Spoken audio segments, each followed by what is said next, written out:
Bienvenue dans l'émission Saveurs divines. Cette bonne nouvelle du royaume sera prêchée dans le monde entier pour servir de témoignage à toutes les nations. Alors viendra la fin. Ce pain céleste vous est présenté par Immaculée Niraneza.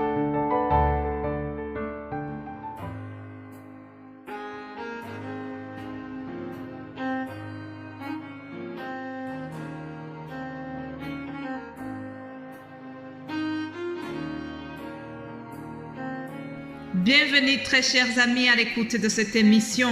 Que la paix de Christ soit avec vous. Bénissons ensemble le Seigneur qui nous donne encore ce nouveau jour. J'espère que vous allez bien et nous allons aujourd'hui clôturer ce thème si riche intitulé le Saint-Esprit. Pendant les 2 semaines passées, nous avons évoqué les œuvres du Saint-Esprit dans notre vie. Aujourd'hui, nous allons clôturer ce sujet, mais cela ne dit pas que nous avons tout dit sur le Saint-Esprit.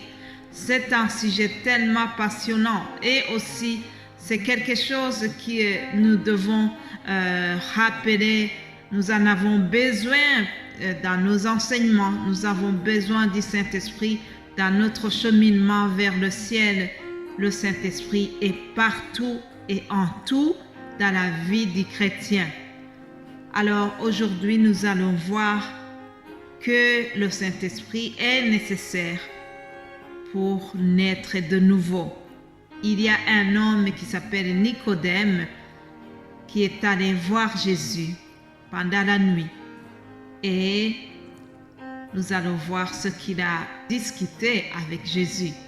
Lisons l'Évangile selon Jean chapitre 3.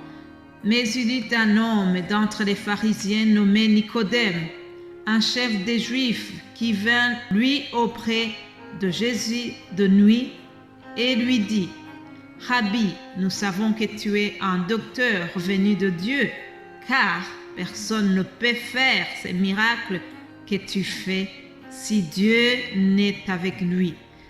Jésus lui répondit : en vérité, je te le dis, si un homme n'est né de nouveau, il ne peut voir le royaume de Dieu. Nicodème lui dit : comment un homme peut-il naître quand il est vieux? Peut-il rentrer dans le sein de sa mère et naître? Jésus lui répondit : en vérité, je te le dis, si un homme n'est né d'eau et d'esprit, il ne peut entrer dans le royaume de Dieu. Jusqu'ici la lecture. Mes bien-aimés de Dieu, en plus de la naissance physique, l'être humain a absolument besoin de passer par une nouvelle naissance qui vient d'en haut. Pourquoi est-ce que cela est nécessaire? C'est parce que lorsque quelqu'un n'est pas converti, lorsqu'il vit dans les péchés, Dieu le considère comme mort. Ah oui, c'est dur à entendre, mais c'est la pure vérité biblique. Éphésiens 2, verset 1, nous lisons : vous étiez morts par vos offenses et par vos péchés, dans lesquels vous marchiez autrefois, selon le train de ce monde, selon le prince de la puissance de l'air, de l'esprit qui agit maintenant dans le fils de la rébellion. Donc, nous venons de voir que lorsque nous sommes dans les péchés, Dieu nous considère comme morts. Le péché fait mourir l'homme sur le plan spirituel. En effet, le salaire du péché, c'est la mort, mais le don gratuit de Dieu, c'est la vie éternelle en Jésus-Christ. Alléluia! Est-ce que vous voulez la vie éternelle? J'espère bien. Nicodème était un docteur de la loi. C'était quelqu'un qui connaissait la parole. Il était chef religieux, mais cela ne suffisait pas. Il fallait faire un pas de plus. Il fallait qu'il naisse de nouveau. Vous pouvez fréquenter l'Église sans être né de nouveau. Vous pouvez même faire partie des responsables d'une Église, faire partie vraiment des autorités religieuses quelconques, sans nécessairement être né de nouveau. Or, pour avoir la vie éternelle, il ne suffit pas d'avoir fréquenté une église, non. Il faut avoir rencontré Jésus-Christ personnellement. Il faut être né de nouveau.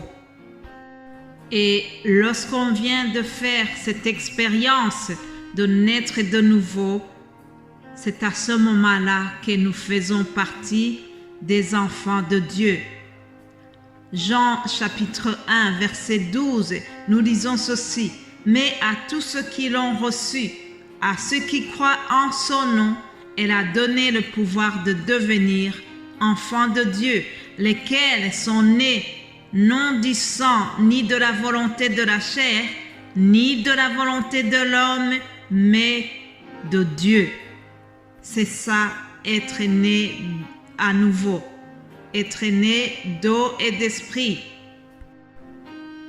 Bien-aimés en Christ, nous avons besoin du Saint-Esprit pour avoir cette nouvelle naissance. La vie de Dieu nous est communiquée par la réception du Saint-Esprit qui nous vient d'en haut. C'est le message de Jésus à Nicodème. C'est ce que Jésus a expliqué à Nicodème lors de leur entretien.